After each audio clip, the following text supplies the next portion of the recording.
We might call this a naked emperor equilibrium, an ongoing situation in which the emperor has no clothes. Everybody can see that he's naked, and yet everybody thinks, I sure don't want to be the only one saying it.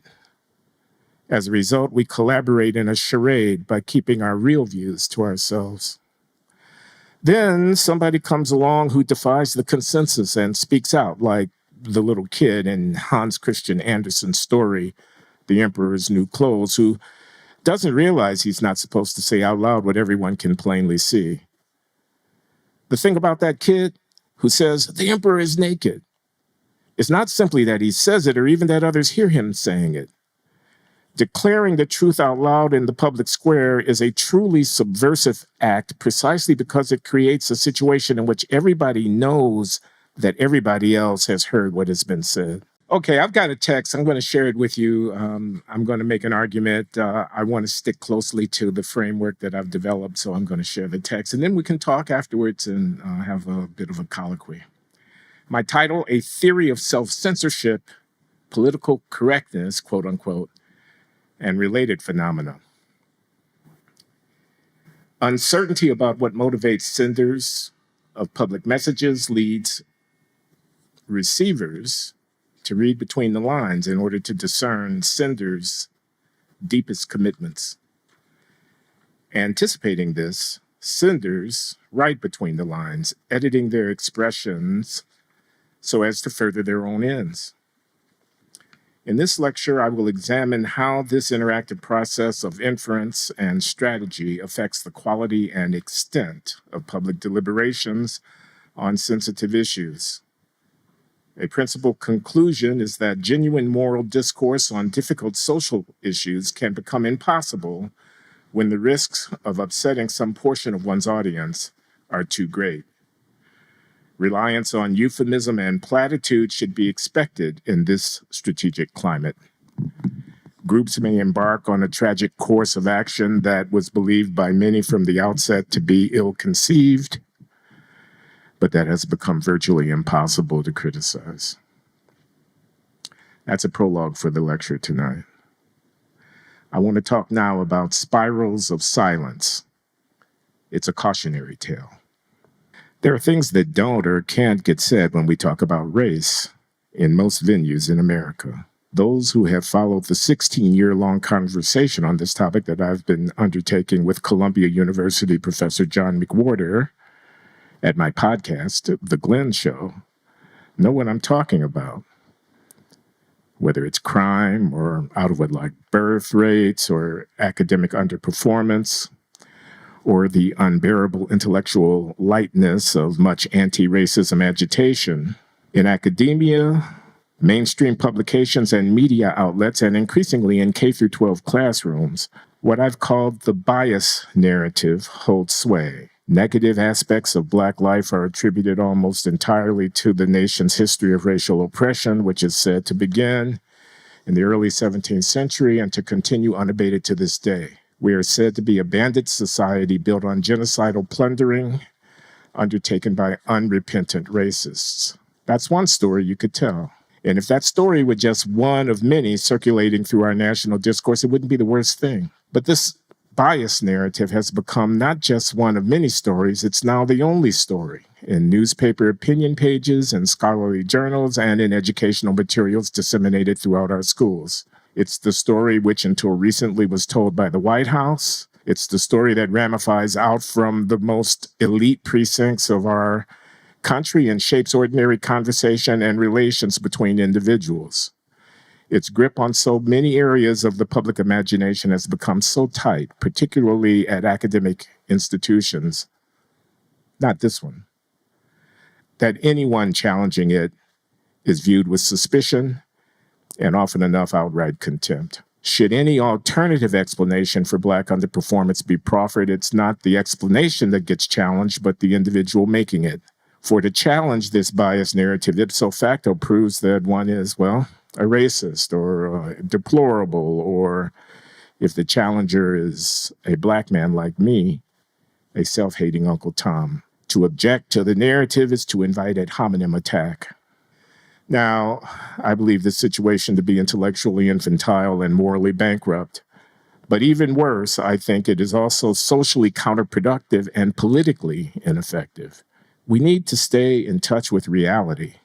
How we talk and think about race has consequences that can be measured not just in dollars and cents, but also in stagnant lives and dead bodies. Responding with ad hominem attacks to any account of our current predicament that is not rooted in bias isn't merely unfortunate, it's actively damaging.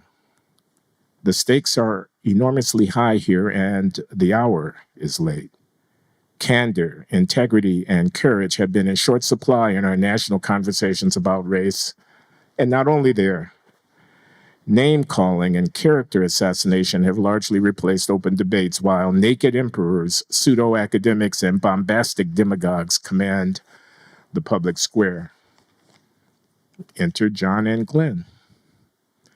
Our singular focus, our primary job has been to call them like we see them. And even though I may be treading on thin ice, that's precisely what I intend to do here. A professor or a politician or entertainer or some other public figure is accused of racism or sexism or anti-Semitism or transphobia.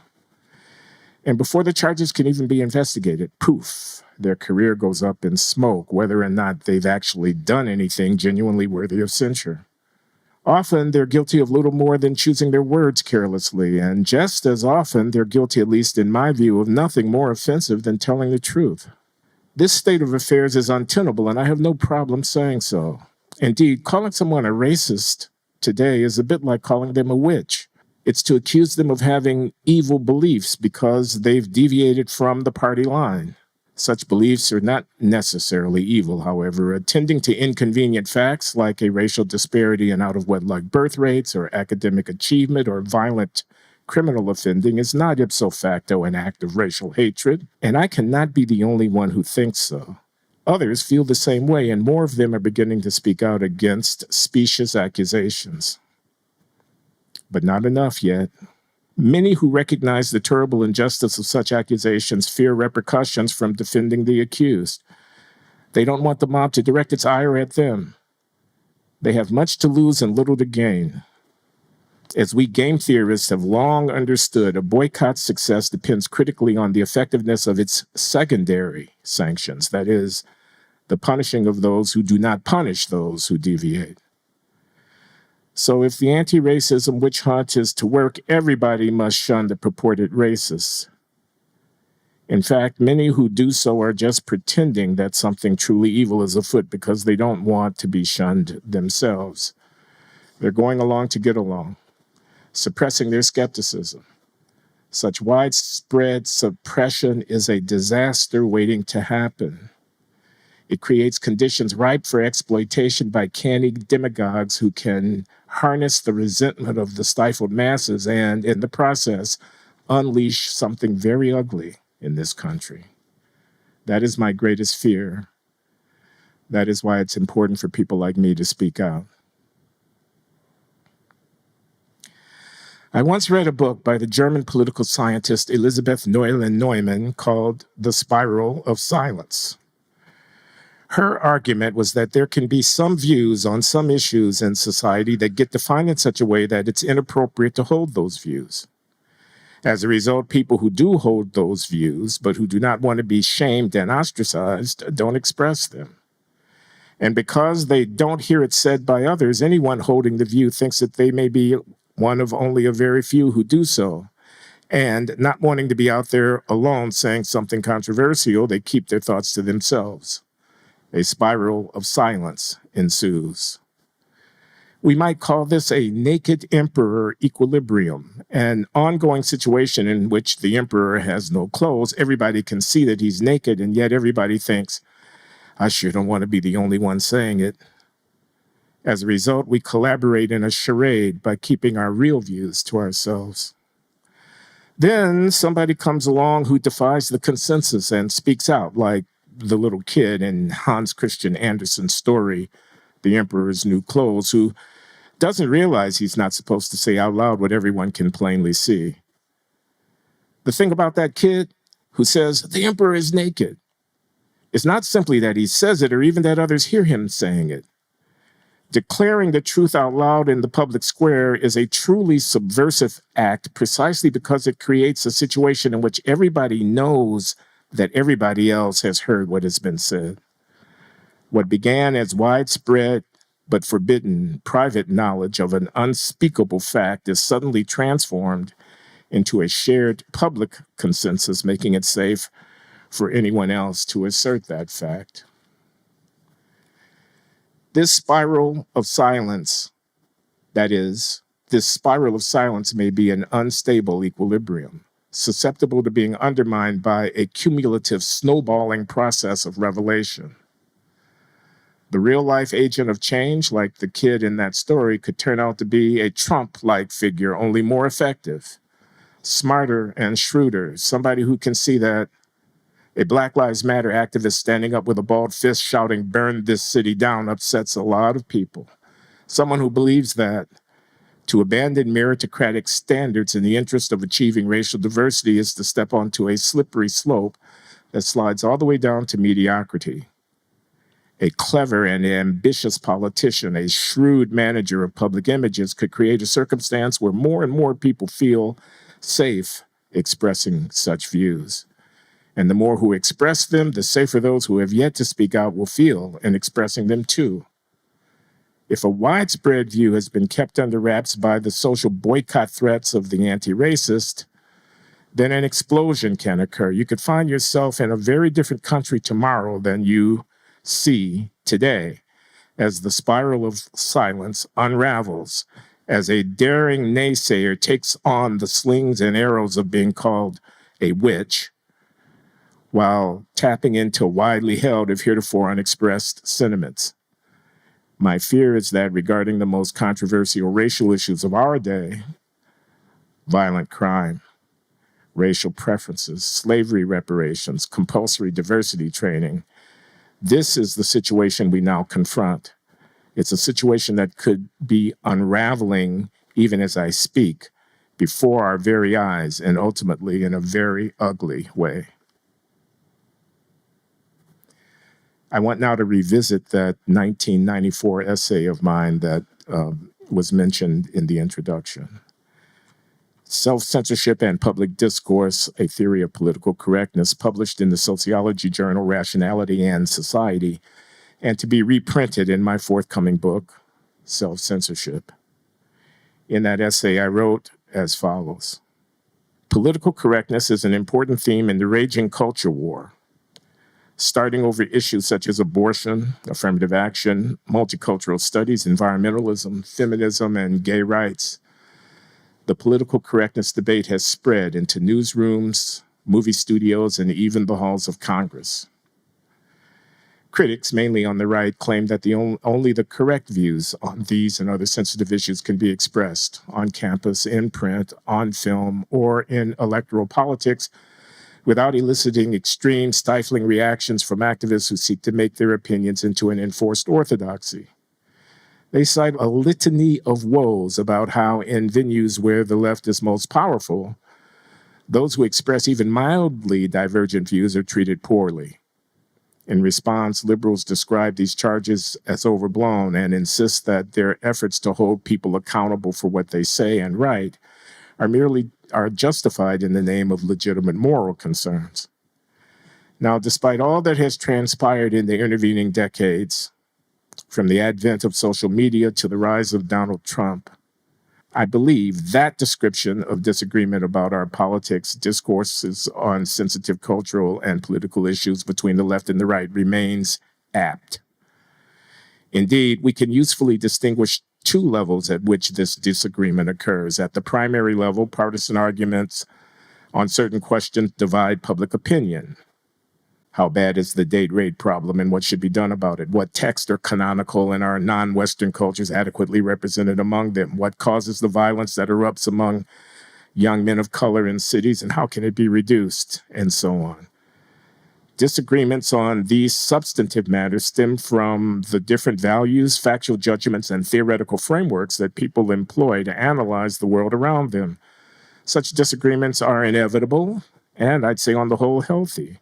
They have the potential to engender constructive exchanges from which all participants can learn and better public policies can emerge.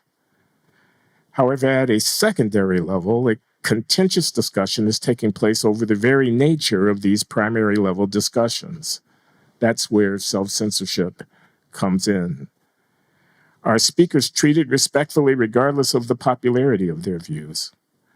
Are some opinions given privileged access in the media? Are people candid in their arguments? Who can talk about what topics and when without violating some unspoken canon of decency? Do advocates of one position seek to prevent or to discredit the expression of opposing ideas? Do some arguments so offend the sensibilities of some citizens that they should be preemptively excluded from public debate? These two levels of discussion can become confused. Some complaints about political correctness really are, upon examination, merely laments that within a certain community of discourse, the complainer's views are unpopular. However, the most serious questions raised in the political correctness debate focus on this secondary level. The fundamental issue is whether the climate for voicing of opinion in important forums, and the universities are by no means the only forums of interest, continues to permit a constructive, informative dialogue on vital matters of common concern. Increasingly, it seems to me there is reason to doubt that this is so. And for that reason, I undertook 30 years ago in my 1994 essay to provide an analysis of political correctness, and I'd like to review that argument.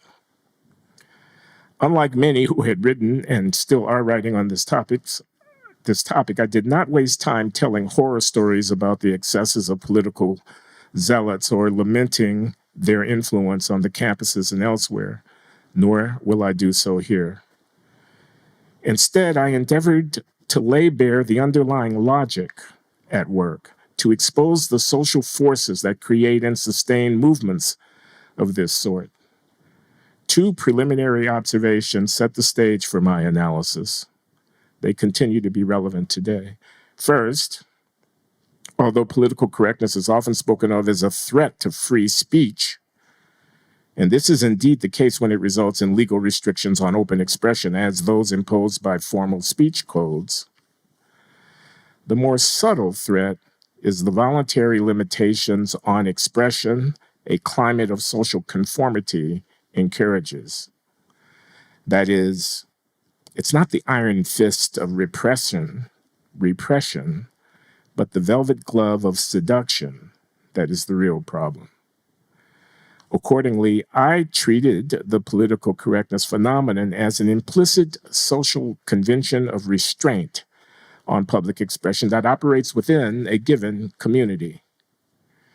Conventions of this kind can arise because A, a community needs to assess whether the beliefs of its members are consistent with its collective and formally avowed purposes, and B, scrutiny of their members' public statements is often an efficient way to determine whether or not their beliefs cohere with communal norms.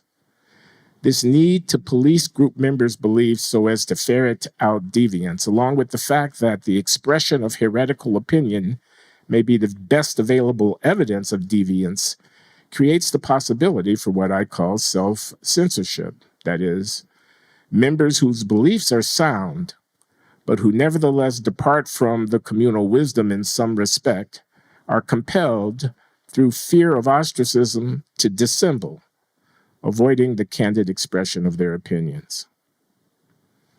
Second, despite the attention that has been given to recent developments on campus, the phenomenon of political correctness, understood as an implicit convention about the restrained nature of public speech, is neither new nor unusual. Indeed, pressuring speakers and writers to affirm acceptable beliefs and to suppress unacceptable views is one of the constants of political experience. All social groups have norms concerning the values and beliefs that are appropriate for their members to hold on the most sensitive issues. Those seen not to share the consensus view may suffer low social esteem and face a variety of sanctions from colleagues. Apostates and heretics are not welcome within the councils of the faithful. In the United States, communists and their sympathizers paid a heavy price for their, quote, incorrect views during the early Cold War. As I've mentioned, Uncle Toms, that is, blacks seen as being too eager to win favor with their white overlords, are seen and still treated like pariah by other blacks who greatly value racial solidarity. Jews critical of Israel or Muslims critical of Islam may find that they cannot go home again. Therefore, a theory of contemporary problems around political correctness should be broad enough to address these related phenomena. I have sketched an approach that I believe meets this requirement. As hinted at in the prologue for this lecture, my theory is based on a conception of political communication that stresses strategic considerations. From this point of view, people engaged in primary level debates over policy questions must also, at the secondary level, if you will, consider how their interests are affected by the specific manner in which they express themselves. From this strategic perspective, a regime of political correctness may be viewed as a stable and self-reproducing pattern of expression and inference within a given community where receivers impute undesirable qualities to senders who express themselves in an incorrect way. And as a result, most senders avoid such expressions. To illustrate, if known enemies of progressive ideals regularly make a certain argument, then someone who wants to be seen as standing on the right side of history cannot make a similar argument without the risk of being labeled a reactionary. What forces, we should ask, could create and sustain such patterns of inference?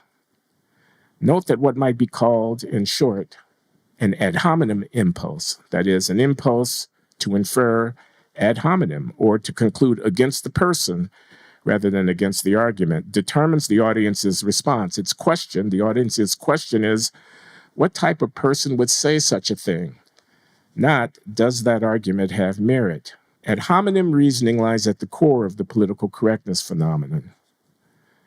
A speaker's violation of protocol turns the public's attention away from the worth of the case and toward an inquiry into that speaker's character. And the outcome of the inquiry depends on what is known about the character of others who have spoken in a similar way. When sophisticated speakers are aware of this process of inference, many of them will be reluctant to express themselves in a way that is likely to raise suspicion that their ultimate commitments may not conform with the norms of their community. Ad hominem inference, denigrated by the high-minded, is nevertheless a vitally important defensive tactic in the forum. When discussing matters of collective relevance, knowing where the speaker stands helps us to gauge the weight we should give an argument, an opinion, or a factual assertion offered in the debate. If we know that a speaker shares our basic values, we are more readily willing to accept from that person observations that run contrary to our initial sense of things. We are less eager to dismiss his rebuttal of our arguments and more willing to believe facts reported by him that carry unpleasant implications. Conversely, speakers with values very different from ours are probably pursuing ends at odds with those we would choose if we had the same information. The possibility of adverse manipulation makes such people dangerous when allowed to remain among us undetected. Thus, whenever political discourse takes place under conditions of uncertainty about the values of participants, a certain vetting process occurs in which we cautiously try to learn more about the larger commitments of those who advocate a particular course of action. If, by the various means available, an individual is discovered not to share in the deepest value commitments of a particular community, the reaction may well be to exclude that person from participation in future deliberations and to disparage him publicly for his deviance. The social ostracism, verbal abuse, and extreme disapproval, damage to reputation, and loss of professional opportunity that can occur when one is judged to deviate from some strongly held moral consensus. These are very unpleasant experiences. So, when there is broad agreement on what constitutes acceptable and unacceptable opinion, prudent persons will conduct themselves so as to avoid giving gratuitous offense to received orthodoxy.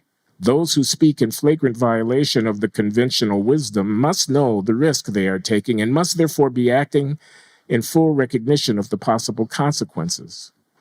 Being sanctioned for the expression of disapproved opinion seldom befalls someone by accident. It is more often the result of freely choosing to say the disapproved thing. Now, it is probable that real deviants within a given community, that is, those who are in fact incorrect in their actual political sensibilities and who do not share the moral consensus of the community on the issues in question, find the prospect of ostracism less distressing than those who, in their heart of hearts, agree with the community view in broad outline, even though perhaps not with its every detail. Crucial to my argument, then, is the following syllogism. Suppose that A, within a given community, the people who are most faithful to communal values are by and large also those who most want to remain in good standing with their fellows, and B, the practice is well established in that community that those who speak in ways that are known to offend communal values do not remain in good standing. Then we could conclude, C, when a speaker is observed to express himself or herself offensively, a listener's odds are increased that the speaker in question is not really faithful to the communal values, as estimated by someone otherwise uninformed about the person's actual views. That numeral C follows from A and B is a simple consequence of rational inference by listeners given rational behavior by senders. But this reasoning implies that sanctions against some form of expression could become a self-sustaining convention, assuming a positive association between fidelity and sociability. There may exist an equilibrium in the communal expression game in which apostates are identified by their differential willingness to utter phrases known to be associated with a disapproved belief. For if it is commonly known that morally suspicious speech invites sanction, and if sanction causes greater harm to those who really share our values than those who do not, then the very fact that someone chooses to act in a way that is to utter the disapproved phrase suggests statistically that the speaker more probably does not share in the consensus. Suspicious speech signals deviance because once the practice of punishing those who express certain ideas has become well established, the only ones who risk ostracism by speaking recklessly are those who place so little value on partaking in our community that they must be presumed not to partake in our dearest common values. It is in this sense that I can say there is no entirely free speech. For anyone speaking out on a controversial matter pays the particular price of having others know that he was willing to speak under a given set of circumstances in a certain way. When listeners know that not everyone would be willing to pay that price, and specifically that true believers are less likely than apostates to risk incurring the community's wrath, they can make empirically valid inferences about the unobservable values of the reckless speaker. In this way, norm-offending speech conveys more than just literal meanings. Anticipating these inferences and wanting not to be seen as deviant, prudent true believers may elect to say nothing that risks offending collective sensibility. By doing so, they leave the field clear for apostates, thereby creating the meaning and effect that norm-offending speech identifies deviant belief. In circumstances of this kind, a climate of self-censorship can become entrenched. Such self-censorship is the hidden face of political correctness. For every act of aberrant speech seen to be punished by the thought police, there are countless other critical arguments, dissents from received truth, unpleasant factual reports, or nonconformist deviations of thought that go unexpressed or whose expression is distorted because potential speakers rightly fear the consequences of a candid exposition of their views. As a result of this process that I have identified, the public discussion of vital issues can become dangerously impoverished. That was theory. I want to shift gears now and talk about succumbing to self-censorship from a personal perspective. Bear with me. Early in 2024, I was invited to speak about Black-Jewish relations at a synagogue in Palm Beach, Florida. It was a subject I had spoken and written about before. Still, as the date approached, I grew more and more nervous. What was expected of me? Had I asked the event's organizers, I'm sure they would have said that nothing was expected except that I come and give my views on whatever aspects of the topic interested me, answer some questions from the audience, and attend the lovely meals and receptions that they had planned. But the war was on my mind. The reports of the dead, the grotesque images, and the terrifying accounts of refugees weighed heavily on me. In the months since Hamas's vicious attack on Israel on October 7, 2023, the death toll in Gaza had been mounting at a dizzying pace. The United States had, in short order, affirmed its support for Israel and was supplying a steady flow of weapons and money, paying only lip service to what I was beginning to view, what I could not help but view as a humanitarian disaster, not because of the dead Hamas militants and their political leadership who all knew what they'd been signing up for, but because of the dead women and children and elderly people, because of the dead medics and journalists. The news of dire food shortages in Gaza chilled me, as did images of block after block of bombed-out ruins that once housed apartments, schools, and businesses. Now, Israel had a right to respond to Hamas attacks. Indeed, considering the brutality of the October 7th assault, Israel had a duty and a responsibility to respond. Nevertheless, the killing of thousands upon thousands of non-combatants, while hundreds of thousands were subjected to injury and starvation, and the homes of millions were destroyed, seemed to me an unacceptably high cost to pay for the goal of eliminating or eradicating Hamas, especially since it was unclear whether and how that goal would ever be accomplished. What was being done in Gaza, if arguably necessary from Israel's point of view, nevertheless amounted to a set of horrific deeds with which I was loath to see my own country associated. These thoughts troubled me. They made me question my long-standing affirmation of Israel's prerogative to do whatever it deemed necessary to defend itself and my country's support for the same. When I hinted publicly at my growing doubts about Israel's actions in Gaza, I received immediate blowback. Friends and strangers alike were emailing me long missives, taking me to task for my historical ignorance, listing figures about acceptable civilian-to-combatant death ratios and reiterating Israel's embattled regional position.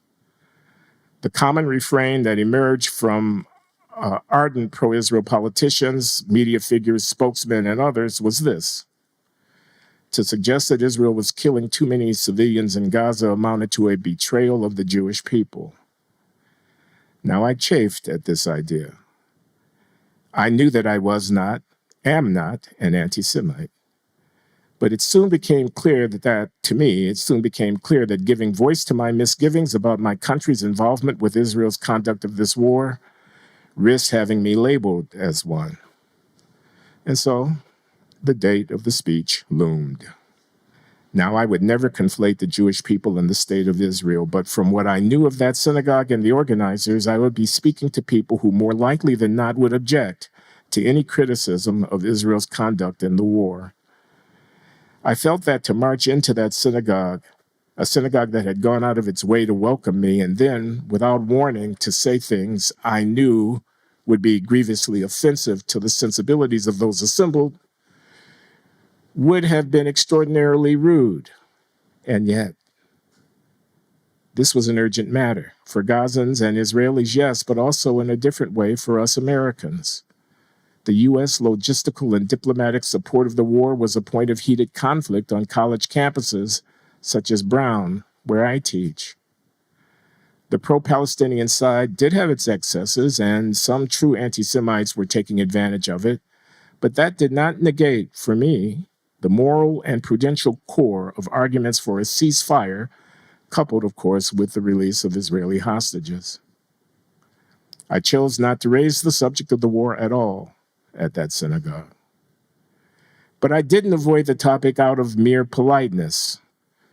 Up to that point on my podcast, The Glenn Show, I had merely dropped hints that I was uncomfortable with America's role.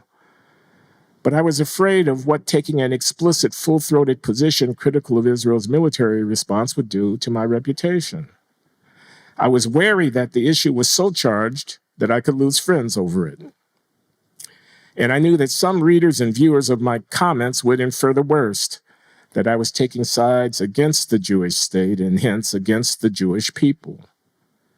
These perceived pressures, and some of them were more than merely perceived, have led me to approach the topic tentatively and sometimes even to hold my tongue, whereas I normally have no problem speaking my mind, even when I know that my views on racial politics, for example, are unpopular. And so I found myself in this position of self-censorship at that synagogue.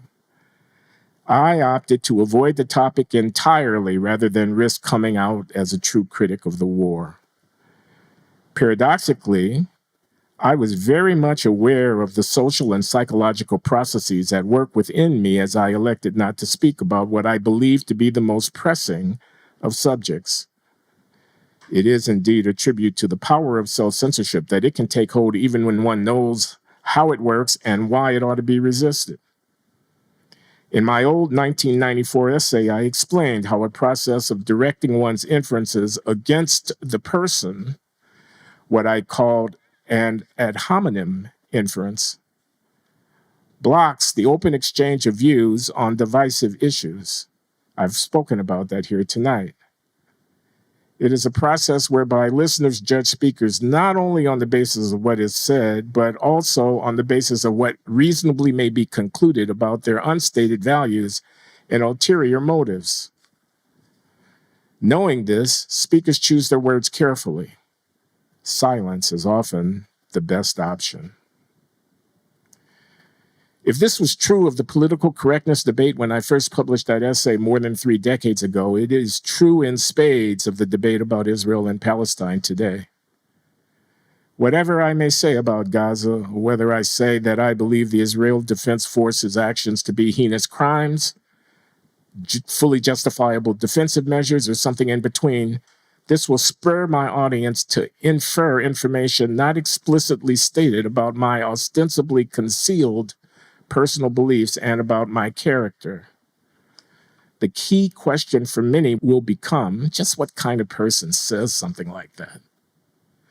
Thus, if I say Israel must go to whatever lengths it deems necessary to defend itself, some will infer that I hate Palestinians or care little for their safety. And by contrast, if I say Israel must bear some moral responsibility for the high number of dead non-combatants, some will infer that I hate the Jewish people or care little for its safety. Now, I can protest that the inference is untrue, but in either case, such denials would do little to exonerate me in the eyes of those who take such statements to be nothing but the acceptable public face of nefarious private beliefs. This is particularly so if others, known to have nefarious beliefs, are making similar statements.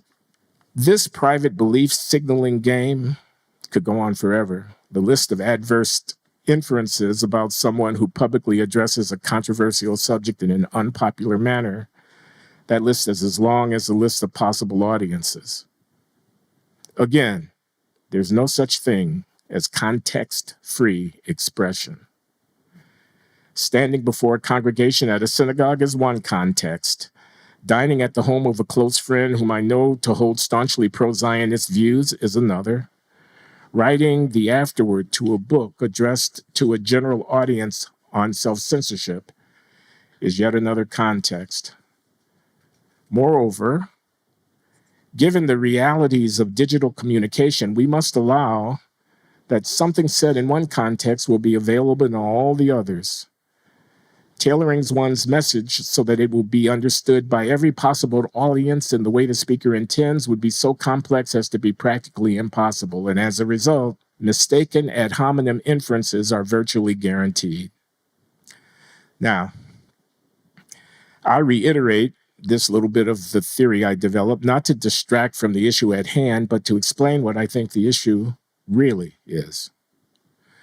For in some sense, my views about Gaza, like those of most individuals, are of little consequence. I'm not a politician or a Middle East expert or a military strategist or a professor of international relations.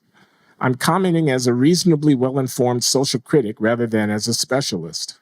No one with any power to affect the situation on the ground in Gaza would ever hire me as an advisor, nor should they. Even so, what I have said publicly about the war has been closely attended to. Now, this is understandable.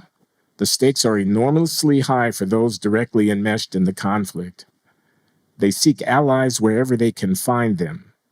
As a result, the ad hominem inferential heat has been turned up for those of us lucky enough to be able to comment from the sidelines rather than to experience the front lines. Anyone talking about Gaza, whatever the nuances of their argument, is going to be sorted into the friend pile or the enemy pile and treated accordingly. There is no third pile. This, then, is my point. I'm not an enemy of Israel, but I have had problems with what its military has been doing in Gaza and with its influence on American policy. I'm certainly not an enemy of the Jewish people. I could run down my bona fides on that account, but what would I say? Some of my best friends are Jewish, which is true enough. I loathe the anti-Semites who use protest against Israel to gin up hatred for Jews, but I admire those sincere protesters and activists who want to put a stop to the unnecessary bloodshed and an end to the humanitarian crisis. Having just heard the preceding paragraph, some of you, if you were not already decided, have sorted me into one pile or the other. This leaves me to perform a calculation of my own. Namely, at what point does the cost of speaking my mind outweigh the benefit? At that Palm Beach synagogue, I performed that calculation subconsciously and determined that the personal cost of speaking my mind outweighed the benefit. I kept my mouth shut about Gaza, and I have felt shame about that silence ever since. Now, it can be argued that we should all be willing to risk the consequences of free expression if we truly believe in the causes and ideas that move us. But how many can afford to lose their livelihoods over a principle? As for me, I'm well into my 8th decade of life now, at the end of an illustrious academic career, if I may say so. I could, if I so chose, never work another day and still live out the rest of my life in comfort. Perhaps then the personal stakes are not as high as I have made them out to be. But this is not about me. It's about us. And the stakes in times of war are surely high enough. We can calculate the cost of speaking out, but how can we possibly calculate the cost of not speaking out? We can enumerate the catastrophes that have resulted when ordinary people in a position to stop a great wrong instead did nothing, believing that they could not bear the cost of speaking out because they could not be sure they had the support of their fellows. It could be argued that those who remained silent did not know the price of that silence until it was already too late. One wonders what tragedies could have been averted, how much suffering avoided had everyone known the other's mind. Spirals of silence can be very costly indeed. There is a reason why certain opinions are often met with censorious opposition. That is an efficient way to control the discourse. You can't silence everyone, but then you don't have to. Destroy the reputations of a few prominent people, and everyone who agrees with them will fall into line. Level the ad hominem attack. He thinks that because he's an anti-Semite. And the substantive issues get drowned out while an unpopular speaker struggles to defend not his ideas or thoughts, but his very person. A pall of suspicion falls over him. He is sorted into one pile or the other. Once that sorting has taken place, no amount of self-exculpatory pleading can undo it. When a person's character is assassinated, it tends to stay dead. And not even the corrective of historical hindsight can revive it. Silence, as a defensive measure, has its appeal. But those of us who defend free speech have a special responsibility to speak our minds openly when we know that the others who share our views will not or cannot do the same. We're inevitably placed in a vulnerable position for even audiences that would in principle affirm the necessity of speaking out, sometimes attempt to squelch the speech that they don't like. I can tell you it hurts to lose an ally, a friend, or an audience because they no longer consider you on their side. But that personal pain is part of the cost we must be willing to pay if the alternative is to remain silent, even as we know that it is our responsibility to speak up. So, whatever its social origins, the fundamental activity of self-censorship takes place within each of us as individuals. It may well turn out that I could not afford the social costs of speaking my mind on Gaza. But one thing is certain, if I want to maintain my own self-respect, I cannot afford not to pay that cost. In conclusion, I want to speak about the limits of utilitarianism and the virtues of living within the truth. One of the finest statements ever written on these questions, I believe, is Václav Havel's essay, The Power of the Powerless. Confronting the overarching repression of the post-totalitarian system in Soviet-dominated Eastern Europe, Havel describes the existential and ideological features of late communism that gave the dissidents their power. Quote, between the aims of the post-totalitarian system and the aims of life, there is a yawning abyss, he writes. While life moves toward the fulfillment of its own freedom, the system demands conformity, uniformity, and discipline. The system is permeated by lies, he says. Workers are enslaved in the name of the working class. The expansion of empire is depicted as support for the oppressed. Denial of free expression is supposed to be the highest form of freedom. Rigged elections are the highest form of democracy, and so on. For the system to continue, individual citizens must make their peace with these lies. They must choose to, quote, live within a lie. The dissident, says Havel, who quixotically refuses to go along with the program, defiantly attempting to, quote, live within the truth, that person is profoundly subversive. Quoting Havel, by breaking the rules of the game, he has disrupted the game as such. He has exposed it as a mere game. He has said that the emperor is naked, and because the emperor is, in fact, naked, something extremely dangerous has happened, close quote. And thus, the struggle between the aims of the system, as Havel put it, and the aims of life takes place not between social classes or political parties or aggregates of people aligned on opposite sides for and against the system. Rather, says Havel, this struggle is fought within each human being. And here's the passage that I just love. The essential aims of life are present naturally in every person.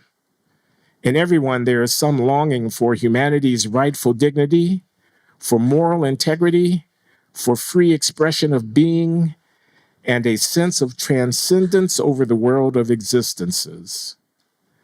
Yet, I continue quoting Havel, at the same time, each person is capable to a greater or lesser degree of coming to terms with living within the lie. Each person somehow succumbs to a profane trivialization of his or her inherent humanity and to utilitarianism.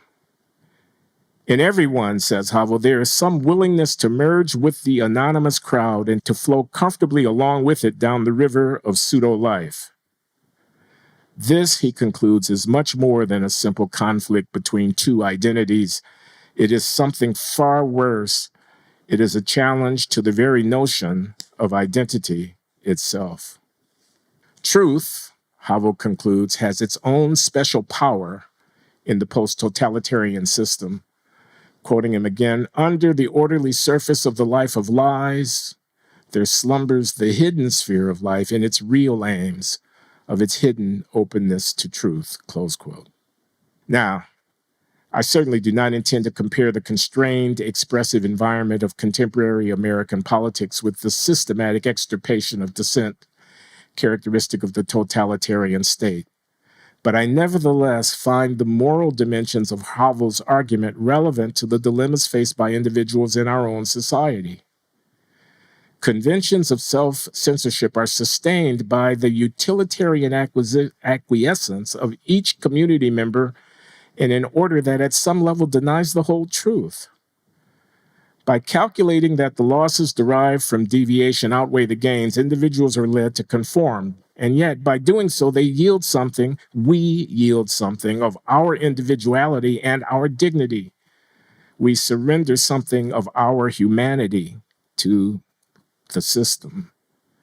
Usually, this is a minor matter, more like the small sacrifices we make for the sake of social etiquette rather than some grand political compromise. But as I hope to have made clear in the foregoing, circumstances will arise when far weightier concerns are at stake. The same calculus is at work in every case. How then are the demagogues and the haters to be denounced? How can reason gain a voice in the forum? How can the truth about our nation, our party, our race, our church come to light when the social forces of conformity and the rhetorical conventions of banality hold sway? How can we have a genuine moral discourse about ambiguous and difficult matters when the security and comfort of the platitudes lie so readily at hand? Although it may violate the communal norms of my economics fraternity to say so, I believe that these things can be achieved only when individuals, first a few and then many, transcend the world of existences by acting not as utilitarian calculators, but rather as fully human, fully moral agents, determined at whatever cost to live within the truth. Thank you.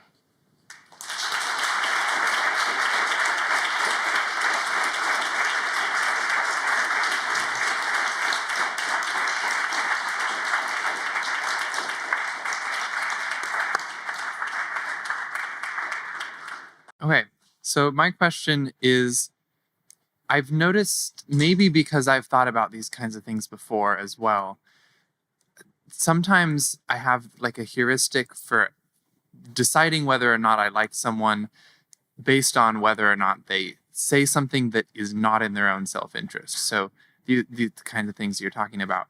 And maybe that's an entirely rational argument, but that my mind's come to, but maybe it has something to do with the psychology you were describing in your talk as well. And I'm wondering if you have any thoughts on that. Well, I'm thinking about something I read in Kant. I think it's in the Grundrisse, about how do I know if a man is act morally? Well, it's when it costs him something to take the action that I can infer that it's not a self-interested act, but it's an act on behalf of a higher ideal. But I don't know. More? You got more to the question? Well, I guess the question is, like, how does this this thing that Kant and I have both mentioned relate to the psychological theory you were talking about earlier? Like your theory, from what I understand, was that like our psychology works in such a way that we are kind of inclined towards silence. But there's also this mechanism that seems to kind of favor us towards people that stand out. Okay, well, let me review my theory very briefly. A person is being silent because they don't want to be thought ill of. And the people who happen to be speaking out are the ones about whom it is fairly reliably known that they are deviants, that they are heretics. So the heretics have the floor. So the psychology is just the calculation. I don't want to be thought ill of. I do, in fact, agree with the heretics on this particular point, but I think I'll just keep my powder dry so as not to be thought ill of. And that can be a self-confirming circumstance, because given that only the heretics are speaking out, any listener who hears someone speaking in a similar way is correct to infer that the person speaking is a heretic, and hence the ones who are not real heretics don't speak. I repeat myself, and I'm kind of filibustering because I don't know what to say to your question. And that's okay. I think I didn't express any of my question very well, so it's fair. But when you expressed it, you did express it well, that it's inherent in your argument is the belief that people will be thought ill of if they speak against the norm. And what I was suggesting is that, or like what I've noticed and what you mentioned that Kant noticed, is these people that speak against the norm, therefore are doing something against their self-interest, and therefore people like me think favorably of them. And so I'm wondering how that is possible. It seems like a contradiction. Oh, this is the gadfly. Is it not? This is the contrarian. This is the person we admire. I think of Professor Amy Wax at the University of Pennsylvania, for example, precisely because they fly in the face of convention and they're willing to say the unspeakable. And I think that's a tendency that we ought to interrogate, the admiration. So you think they don't deserve admiration, perhaps? I think it's going to vary with the cases. And I think we might want to ask ourselves exactly what is thrilling us when we see the defiant gadfly stirring things up. You know, are we really, is it an epistemic position that we're taking? We're going to learn from this? Or is it a kind of identitarianism? We relish in the alienation that the gadfly cultivates by speaking against the convention. Anyway, I just finished a memoir. I've been doing a lot of asking myself questions of that kind. You know, why was I really so affected by this or that particular argument, including Amy's arguments? So, you know, that's enough confession for me for tonight. Thank you. Okay. Thank you so much for coming and talking to us. My question is about the first half of your talk. People like in the 1916 Project write essays about how America is stemmed from racism, and there's virtually no way that we can purge this kind of systematic oppression out of our society and culture nowadays. But they typically don't propose a solution to the issues that they write about. And so I'm wondering, with these people with the 1619 Project, Ta-Nehisi Coates, what is their big overarching goal in raising these concerns? Is it pushing the narrative of white guilt further? Is it a political gain? Is it a culture war gain? Or is it something else? Well, okay. 1619 Project, Ta-Nehisi Coates. I mean, he's not all bad.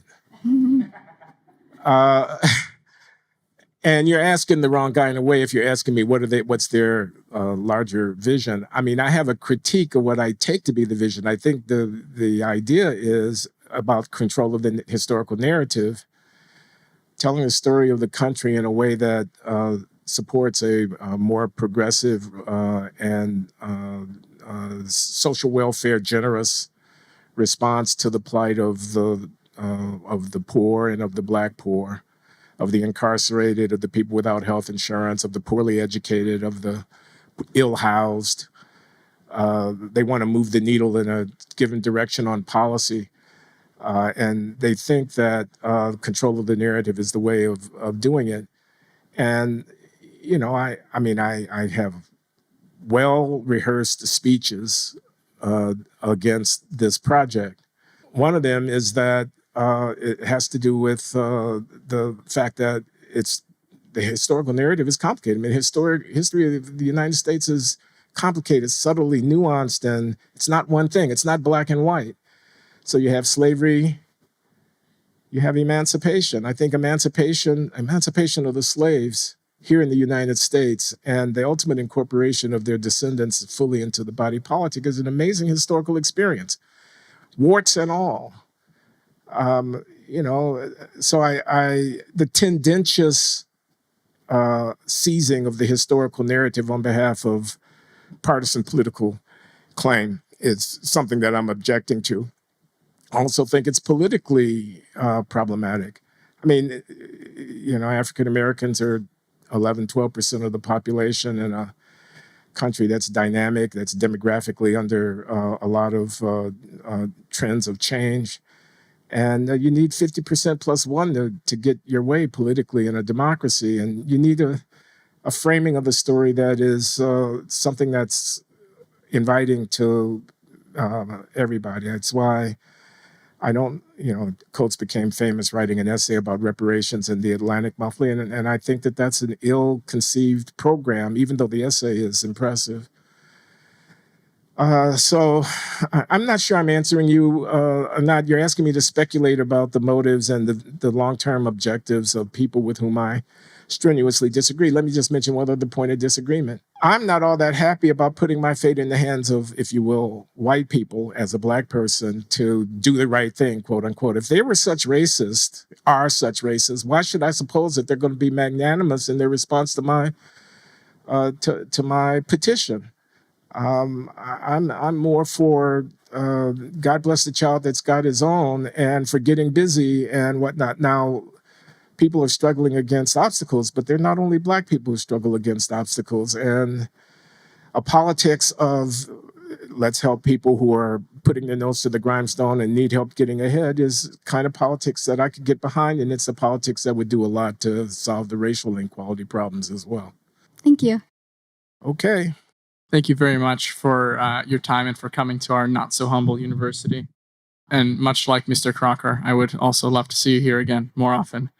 My question is, do you never really, you implied, but I guess you never directly said whether or not you regretted not speaking out at the synagogue in Florida about the war, and on your podcast not being more direct about your opinions. You're asking me if I regret, or yeah, I kind of regretted it. I mean, it was like biting the bullet. It was like taking your medicine. I think I had a responsibility to make my audience aware of the fact that I was deeply disquieted and to engage them in a colloquy about that. And, they were going to ask me, where do I stand? What do I expect Israel to do? What about the nature of the opposition there, of Hamas and of the Islamic terrorism, and and it was going to get ugly and it was going to get rough, and I was going to have to venture into territory where I am not an expert. I'm going to concede I'm not an expert, and I elected to avoid that whole line of inquiry. Now, at the podcast, I have not sort of soapbox taken a position directly to the camera and pontificated, but I've had people on to give voice to some of the concerns that I share. And I've gotten a lot of blowback because of that. And, it goes with the territory. I think I'm trying my best to live up to the ideal set forward at the end of my lecture here tonight, to live within the truth. Now, as my grandmother used to say, my mouth ain't no prayer book. When I say live within the truth, I say be true to my convictions and to my beliefs, not to objectively identify what is true about a given situation, because there are arguments all around about what is and is not true about a given situation. But being true to myself and being true to my convictions, I think, is the bare minimum, and I'm trying to do that. That's why I elected to give the talk. Believe me, there were other talks I could have given tonight that would have been less fraught. Thank you very much. Hello. Do you think? Oh, that's Merrick. Yeah, that's me. Dr. Loury, do you think that groups who already see themselves as speaking freely and resisting the conformity, the being politically incorrect, that or radical in any direction, see them are equally likely, more likely, or less likely to repel the people who speak their minds freely in opposition to them? Maybe you could imagine the counterfactual in which you did give that speech at the synagogue. Do you think that reaction would have been worse than the reaction to some of the reactions you've gotten throughout your career from the other side? I think I went in there with a lot of goodwill. The people who invited me admired me. They admired the public ministry that I'd been carrying out, as I mentioned, with John McWhorter, but with others at the forum that I have. I have, tens of thousands of people tuning in to what I have to say every week. And I think I would have entered in with a good deal of benefit of the doubt. I think they might have been disappointed. I think they might have been chagrined. And I'm quite sure that they would have pushed back, but I think they would have taken me as a honest broker and someone perhaps who could be persuaded of their point of view. In fact, I've since heard from the organizers of that event that I appeared at inviting me to come back. That's great. I'm thinking about it. That's good to hear. Good evening. Hello. I love the phrase spiral of silence, but I wonder if to what extent can a spiral be self-sustaining? For example, if we say we're going to cancel all the communists, we don't want communists in public life. Some people will just say, I'm a communist and they'll be canceled. But as you suggest, a lot of people will resort to euphemism. They'll say, I'm not a communist, I'm a progressive, right? And then if you want to get the communists, you got to cancel people who say I'm a progressive, right? And then people have to shift further and further. Or, the Israel example, you end up with, you want to cancel the anti-Semites, can't say you like Hamas. So then people who are anti-Semites, they shift to something more moderate. As that happens, you draw in more and more people who are not communists, but they have, you're building up more internal opposition, I would say, right? So this is my question is, can it be a stable equilibrium, or is it a kind of phenomenon that eventually builds in its own backlash? I would love your thoughts on that. Well, I think we're living through a kind of backlash on, I started out talking about the anti-racist being a kind of enforcers of of conformity to norms about how you talk about the race issue. And I think they overplayed their hands in retrospect. And I think the backlash that we're seeing playing out now, anathema that DEI has come to be seen as, and so on, is kind of a chickens coming home to roost phenomenon. And I think it, as I say, could be the forerunner of, stuff that's really kind of really racist. I mean, this is just my view, and I think it's contestable, it's arguable, but I think the Supreme Court decides in June of 2023 that the Students for Fair Admission, the Asian students, are on the right side of the 14th Amendment when they complain about racially preferential affirmative action policies which disadvantage them. And Justice Roberts writes a controlling opinion, and Justice Thomas writes a strong concurring opinion that lays down the law. And the new law going forward is a kind of colorblind doctrine that makes it very, very difficult to continue consistent with the current interpretation of the 14th Amendment to practice this kind of racially preferential admissions policies. Now, if you ask me, and we could go into it, that's okay. That's all for the good. That's, I think, the right 2025 move. Maybe not the right move in 1978 with that Baca case that was very famous. Maybe not the right move in 2002 or 2003 with Sandra Day O'Connor's, but in 2025, the right move. But what I see issuing from the new administration and whatnot in terms of anti-DEI zealotry is way, way more than simply colorblind practice in preferential admissions policy.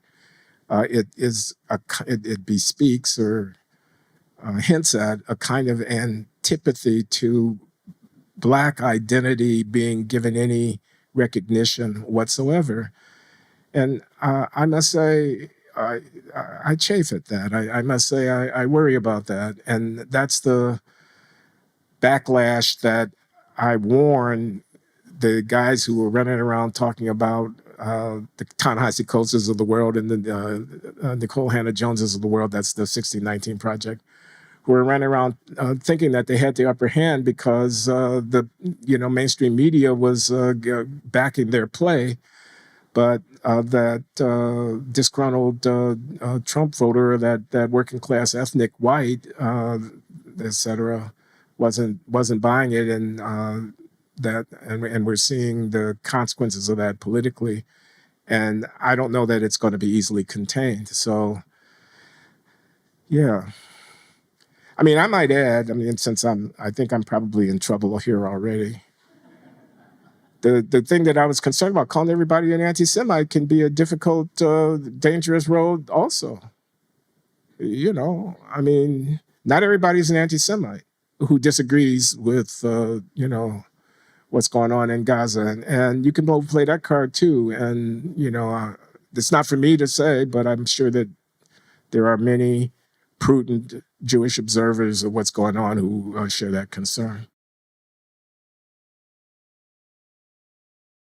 Well, welcome to Austin. And we're supposed to say to guests, don't move here. But in your case, we make an exception. It would be great if you lived here. Let's talk compensation.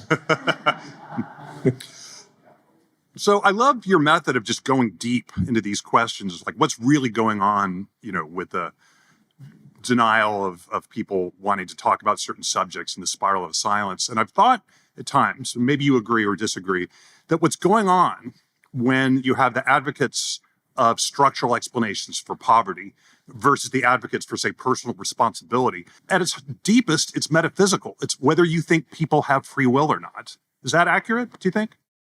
That's certainly a piece of it. I'm not a philosopher, but that question comes up all the time. And again, Kant, you got to assume, if you're going to have any theory of moral action, that people do have free will, even though it's obviously empirically, psychologically true that people are under the influence of all kinds of, forces that shape how they act. But yeah, I think there is a question of agency. The progressive and conservative angle of attack on these problems, I think, bespeaks differences in people's views about agency. I think progressives tend to think that the ability of people to act on behalf of their own interests effectively is not as great as the conservatives must be thinking that it is if they're going to be arguing for laissez-faire. But like I said, I'm not a philosopher. Do I have to be a philosopher if I hang out around here? I want somebody to ask me about utilitarianism and economics, though, because I think I might have touched on, I got economics colleagues in the audience. I might have touched on something. But anyway. Hi.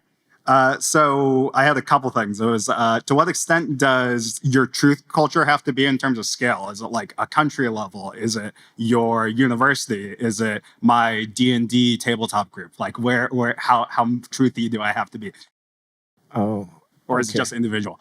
So, I use this device within a community of discourse. So I've kind of drawn a circle around the set of people who are talking to each other about something.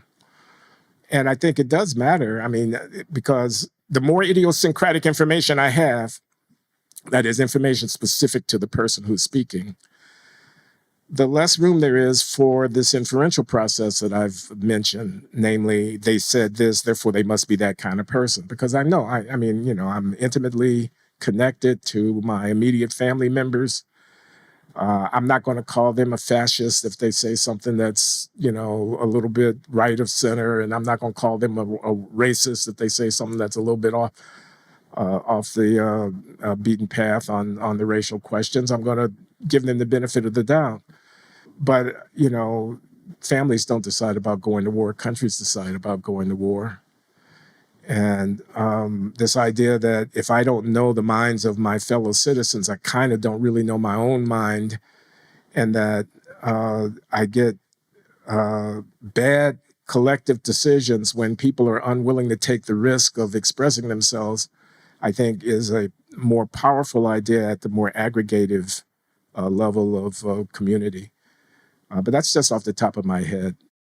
Okay. And then the follow up is that if your goal is getting a more truth seeking culture, is it something like everybody should be giving people the benefit of the doubt such that whatever someone says, even if it's heretical, is perceived as, oh, that's the truth as they see it to be? But you could argue another way of doing it would be deliberately make a culture where everybody says heretical thoughts so that you actually can't tell who the heretic is because everybody's saying heretical things. Uh, I mean, what happened to argument? I mean, I want the benefit of disputation. I want to learn. I don't know it all a priori.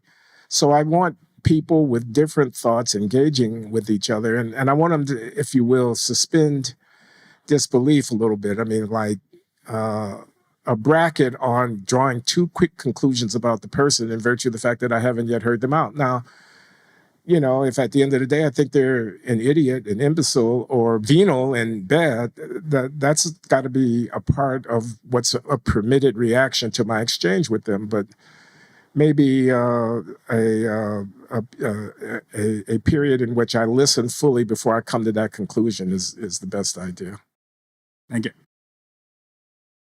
You think it's easy answering these questions? It ain't easy. Hi, I'm so happy that you're here with us tonight. Thank you. I'm one of the members of the boards of trustees of the University of Austin, and I have to credit you with getting behind this project, getting behind it with my time and my talents and our money. I've been a long time listener and supporter of yours, and I would be remiss if I didn't bring up in this truth-seeking environment, letting you know that I am a little bit disappointed. I am disappointed in your views on Gaza and Israel. And so I thought this would be a good opportunity and a good learning experience for everyone, the students, the faculty, the other board members that are here tonight, to talk to you about this. Because I'm going to give my uneducated view on this, that the IDF doesn't have a choice, because Hamas is using the women and children as shields and using schools and hospitals to hide their combatants. So I felt like I needed to bring this to your attention, even though we're honored to have you here. And we'd love to have you come back and teach more and spend time with our students. But this is an area in which I disagree with you. Also not being an expert in Middle East politics and, the conflict. So I guess I'm looking for just a response or what would you have said to the synagogue had you been truthful with them in Palm Beach to a question such as that? How do you condemn what the IDF does, looking at the way that Hamas executes this war? Well, the first thing I want to say is thank you for your candor. You're not the only person to have made that speech to me. That is a person who disagrees and wants to know what I would have Israel do, what I would have the IDF do. I have responded on different occasions in different ways. Sometimes I've said, Israel's got to do what it's got to do. It's not my position to tell them what to do, but it is my position to tell me what I do and what to the extent that I'm a citizen of a country that's an independent actor, I'm prepared to endorse. I've also said, there's the logic of necessity and there's the logic of morality. You tell me that the enemy hides behind civilians. I have to go through the civilians to get to the enemy. I regret that. How many civilians do we go through? Does that matter at all? Is there any qualitative judgment about the blood that drips from my hands? Maybe not. It's easy for me to say that because I'm safely ensconced here and it's not on my head. But I'll answer indirectly because obviously it's a kind of thing that this is not about information. This is about emotion and spiritual commitment and meaning. I remember the scene in the film Oppenheimer at the end, where Robert Oppenheimer goes to the White House, to the Oval Office, and he meets with Harry Truman. Truman, driven by the logic of necessity, incinerated hundreds of thousands of people in the blink of an eye by ordering the dropping of those bombs on Hiroshima and Nagasaki. He thought he had to do it. His answer to the question of morality was, what? I had to make the call. This is war. The alternatives were limited, and they are what they are, and I made the call. Oppenheimer is riven with doubt and guilt and the heavy weight of having been the architect of something that wrought so much death. Was he wrong to be riven with doubt? Was he wrong to feel guilt? Was he wrong to feel responsibility for so much death? Isn't so much death a horrific thing? So, as I said in my talk, what's going on in Gaza may be necessary from Israel's point of view, but it's not necessary for me to endorse it or to participate in it. That's a separate kind of question altogether. And that's kind of where I've come out. I'm trying to keep an open mind, and I appreciate your endorsement and support to the extent that you can give it. Thank you, sir, for your time today. My question is, who, in your opinion, suffers more from self-censorship, the oppressed or the oppressor? Well, I mean, can we get a little bit more information here? Oppressed and oppressor about what? I mean, because self-censorship is not only about oppression. I mean, right. I'm just meaning it's a more conceptual question. I guess you can categorize oppressed and oppressor, but I think in history it changes. So I'm just meaning more broadly. In today's day and age, if you believe there's an oppressed and oppressor. Well, okay, the oppressed. I mean, you're giving me a binary. I'm going to choose the oppressed. I mean, what did I say? I said genuine moral argument becomes captive to the need to signal virtue and engage in platitudinous banalities. We don't get down to cases, and we don't confront each other with the truth about our collective lives together, from which we can begin to make the hard calls that we have to make, because can't have everything. There are trade-offs, and there's limited resources, and there are alternatives among which one has to choose. But we need genuine moral resource. So, there's a lot of violence in some American cities. Much of it is perpetrated by young Black men. That's a real problem that has 100 different dimensions to it. But if we don't, if it's all racism, if it's all structural racism and the fault of the system, and we never get down to what's going on in the family and whatnot, we can't really engage that problem effectively. And the people who end up suffering from that are the people who can't afford to move away from the high crime areas of those cities and so forth. So, the oppressed are gonna suffer. On the other hand, I mean, I can hear somebody close to me, what about the billionaires? What about the inequality of the structural wealth? And not only with respect to violence in the cities, but with respect to the struggling working people who don't know how they're going to pay their mortgages or educate their kids. And aren't they benefiting from self-censorship because we don't talk about the kind of radical revision of our economic and property relations that a genuine redistribution of wealth would require and all of that? And then the self-censorship, to the extent that that's a correct argument, would be benefiting the powerful. So, I mean, you got a lot to choose from there. Yeah. Thank you. Appreciate it. On a brighter note, who do you think is the greatest economist of all time? Other than yourself, of course. Nah, man, don't be putting me, this is in the vernacular, don't be putting me up there with the Milton Friedmans and the Paul Samuelsons and the John Maynard Keyneses and the Alfred Marshalls and the David Ricardos and the Karl Marx. No, I didn't really say that. I'm just kidding. I'm at UATX. I'm messing with you guys. There are a lot of great economists to choose from. I'm not one of them, but I'm doing my best. Thank you. Thank you.